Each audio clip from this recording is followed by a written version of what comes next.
महामना भारत रत्न पंडित मदन मोहन मालवीय जी को कोटिशः नमन करते हुए सादर नमन करता हूँ। मंचस्थ सभी विद्वज्जनों को साथ ही सादर अभिवादन करता हूँ। सभागार में समुपस्थित सभी सुधीजनों का। मुझे बोलना है वैदिक विधि शास्त्र एवं धर्मशास्त्र पर। संक्षेप में मैं मेरी बात को रखता हूँ। तस्मात् शास्त्रम प्रमाणम के कार्याकारी व्यवस्थितो। मानव मात्र को क्या करना चाहिए, क्या नहीं करना चाहिए, इसका प्रमाण शास्त्र है।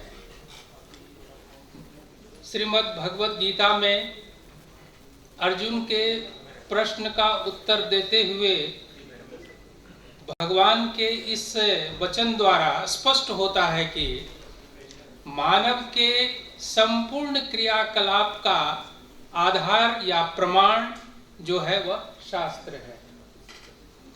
स्वयं भगवान कहते हैं, श्रुति स्मृति ममई वाग्ये। श्रुति और स्मृति जो है मेरी आज्ञा है। आज्ञा का पर्यायवाची शब्द जो है शास्त्र है।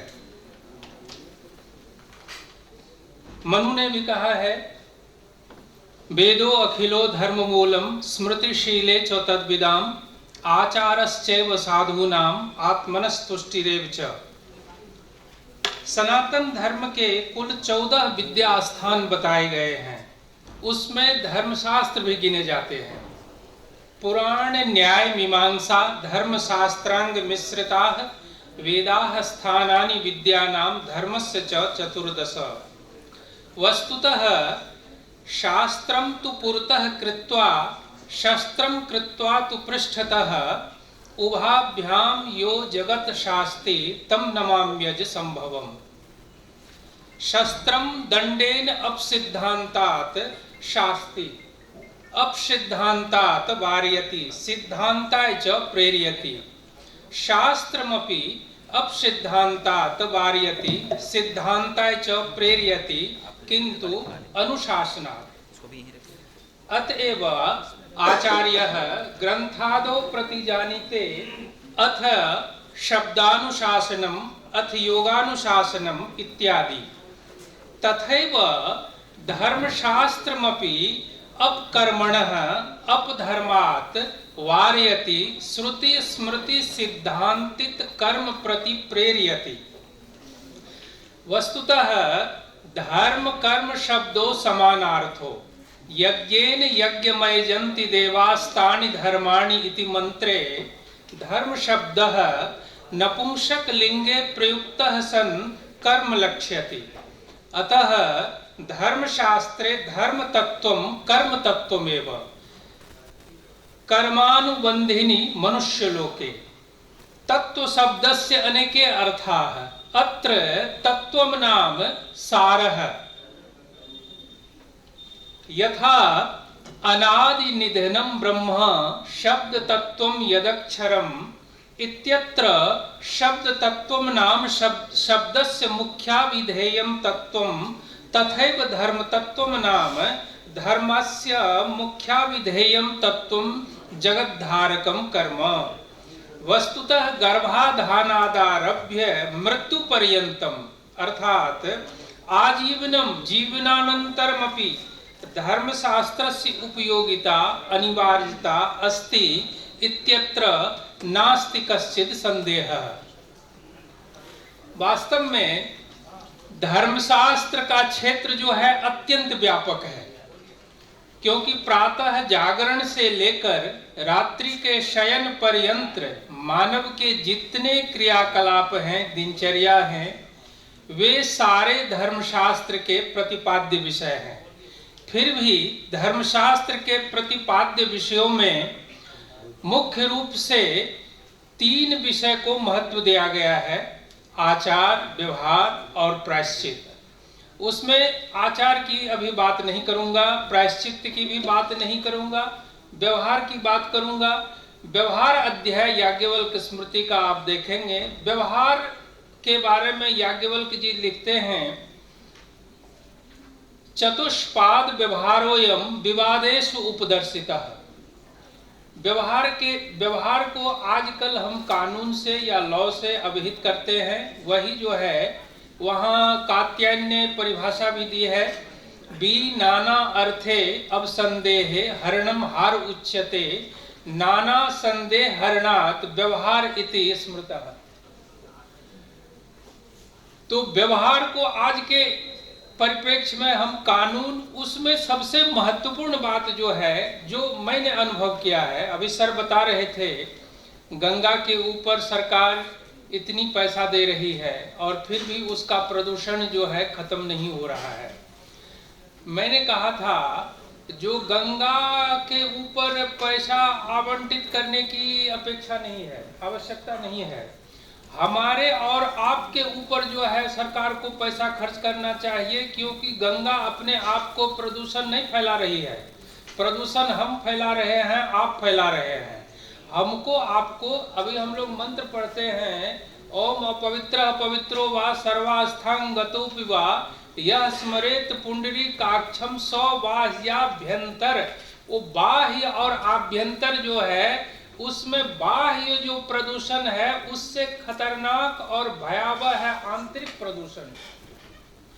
बाह्य प्रदूषण तो आपको दिखेगा, आंतरिक प्रदूषण जो है, मैं उदाहरण देता हूं। एक यात्री बस में सफर कर रहा था और वह, अब तो प्रधानमंत्री जी विकलांग कहने को नहीं कहा है, लेकिन अभी मैं बोल देता हूं, विकलांग जो है किसकी सीट पर जाकर के एक अच्छा आदमी बैठा हुआ था, जो वास्तव में दिव्यांग था। वो आया और कहा भाई साहब यह जो है दिव्यांग की सीट है, आप मुझे बैठने दीजिए। उन्होंने कहा जो मैं खुद दिव्यांग हूं। तो उन्होंने कहा दिखाई तो नहीं दे रहे आप? बोले मैं मानसिक रूप से दिव्यांग हूं। और कहीं भी यह उल्लेख नहीं है जो शारीरिक रूप से ही विकलांग होना जरूरी है। मेरा ये कहना है, आज लोग शारीरिक रूप से जो दिव्यांग या विकलांग या हीनातिरिक्त जो भी कहिए हैं, वो न तो खतरनाक है और न ही घातक है। असली घातक और खतरनाक है जो मानसिक रूप से विकलांग है। और मैं समझता हूं, अब मैं आता हूं इस पर, वैदिक विधि शास्त्र की आवश्यकता क्यों होती है, या लौकिक विधि शास्त्र की आवश्यकता क्यों होती है, अथवा भारतीय संविधान की आवश्यकता क्यों होती है, यह महत्वपूर्ण प्रश्न है। जब हम अपने कर्तव्य पथ से च्युत होते हैं, अपने कर्तव्य पथ से विमुख होते हैं, तब इन सब की अपेक्षा होती है, इन सब की आवश्यकता होती है। विगत 2-3 दशक से विशेष करके भारत में, मैंने एक सर यूजीसी से परियोजना पर काम किया, हम और रटाटे जी साथ मिल करके काम किए। मेरा सर्वेक्षण का क्षेत्र था उत्तर प्रदेश, बिहार, बंगाल और उड़ीसा, और मेरा टॉपिक था जो धर्मशास्त्र निर्दिष्ट संस्कार एवं मानवीय मूल्य, एक समीक्षात्मक अध्ययन। मैंने सर्वेक्षण में ये देखा, यदि आप कहेंगे जो बेरोजगारी जो है नैतिक मूल्य के ह्रास का कारण है, तो छोटा सा कारण हो सकता है, लेकिन यही कारण है ये कहना उचित नहीं होगा, क्योंकि जो रोजगार में है वो ज्यादा क्राइम कर रहे हैं, जो शिक्षित हैं वो ज्यादा क्राइम कर रहे हैं। मैंने ये सर्वेक्षण में पाया। अंत में मैंने मूल कारण को ढूंढने का हम लोग प्रयास किए, तो हमको लगा जो सीमित संसाधनों में लोग जीना भूल गए हैं और इतने महत्वाकांक्षी हो गए हैं, जो वो कम समय में अधिक धनोपार्जन के चक्कर में गलत नीति और गलत प्रवृत्ति का आचरण करते हैं, जिसके चलते सामाजिक व्यवस्था जो है गड़बड़ा रही है।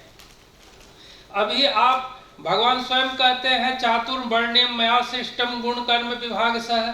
अब आप देखिए, मैं जो है सैलून में जो है नाई को कम देखता हूँ, 90% मुस्लिम है जो नाई में वो का काम कर रहा है। ब्राह्मण को हमने देखा है जूते का दुकान खोल लिया है। तो कौन अपना कर्म को कर रहा है? जब अपने अपने कर्म से विमुख होंगे तो विसंगतियां फैलेंगी और समस्या फैलेंगी। वहां पर मैं आता हूं, जब हम विधि शास्त्र की आवश्यकता सबसे अधिक कहाँ होती है, जो मैंने अनुभव किया है। उससे पहले एक उदाहरण देता हूँ। मेरा छोटा बेटा कहा जो पापा एक कुत्ता खरीद के ला दीजिए, उसको जो है घर में पालेंगे। तो मेरी पत्नी ने कहा जो अब गाय पालना छोड़ करके अब कुत्ता पालोगे, तो हमने कहा नहीं नहीं, कुत्ता पालने की क्या जरूरत है, वो तो ऑलरेडी है। हाँ, वो तो बहुत कुछ ही घर है जिसमें नहीं होगा, नहीं तो एक आध तो मिल ही जाते हैं, तो उसको अलग से पालने की क्या जरूरत है। तो अब ये चीज जो है, ये मानसिकता कहाँ से आई, वहां मैं आता हूँ। वहां यदि आप कानून को दो भाग में रखते हैं, एक होता है नैतिक मूल्य और दूसरा होता है संवैधानिक। नैतिक मूल्य जो आपको ये मॉरल ड्यूटीज है, उसमें उसके चलते सारी समस्या हो रही है। क्योंकि घर में अतिथि आते हैं, या माता पिता का सम्मान करना या अपने कर्तव्य का पालन करना, इसके लिए कोई संविधान में दंड विधान नहीं है। आप मेरे घर आते हैं, आपको हम बिठाएं न बिठाएं, इसके लिए हमको कुछ दंड नहीं मिलता है, और इसकी कमी आ रही है। ठीक है, जहां संवैधानिक दंड का प्राविधान है, वहां तो लोग डरते हैं, उसको मजबूरी में कहिए या जैसे कहिए उसका पालन कर लेते हैं। लेकिन जो नैतिक जिम्मेदारी है उससे दूर भागते हैं, 10 बजे तक जो है सो के उठते हैं। इसके लिए कौन सा दंड का प्रावधान है, कौन सा जो है संविधान उनको दंड देगा। मोबाइल में जो है आधे लोग पागल हो गए, एक्सीडेंट हो रहे हैं, कान में लगा करके और गाड़ी चला रहा है, वो ठुक जा रहा है, ठोक दे रहे हैं। ये समस्या जो है, ये सब आत्मचेतना जब तक आप जागृत नहीं करेंगे और नैतिक मूल्यों का पालन नहीं करेंगे, तब तक जो है आपकी समस्या का समाधान नहीं होगा, परिवार की समस्या का समाधान नहीं होगा। और जब परिवार ठीक नहीं होगा तो समाज ठीक नहीं होगा, और समाज ठीक नहीं होगा तो देश ठीक नहीं होगा। इसलिए अपने अपने कर्तव्यों को और अपनी अपनी जिम्मेवारी को पहचानना होगा। और मैं बस एक श्लोक कहूँगा, धर्मशास्त्र के शुद्धि मयूख में नीलकंठ जी लिखते हैं, यद्यपि स्यात् स्वयं ब्रह्मा, आपको ये हो जाए भ्रम जो अब मैं ब्रह्मा हो गया हूँ, अब मैं कोई भी काम करूंगा तो कोई रोकने वाला नहीं है। त्रैलोक्य आकर्षण क्षमः, आपको ये हो जो मैं तीनों लोगों को अपने वश में कर सकता हूँ।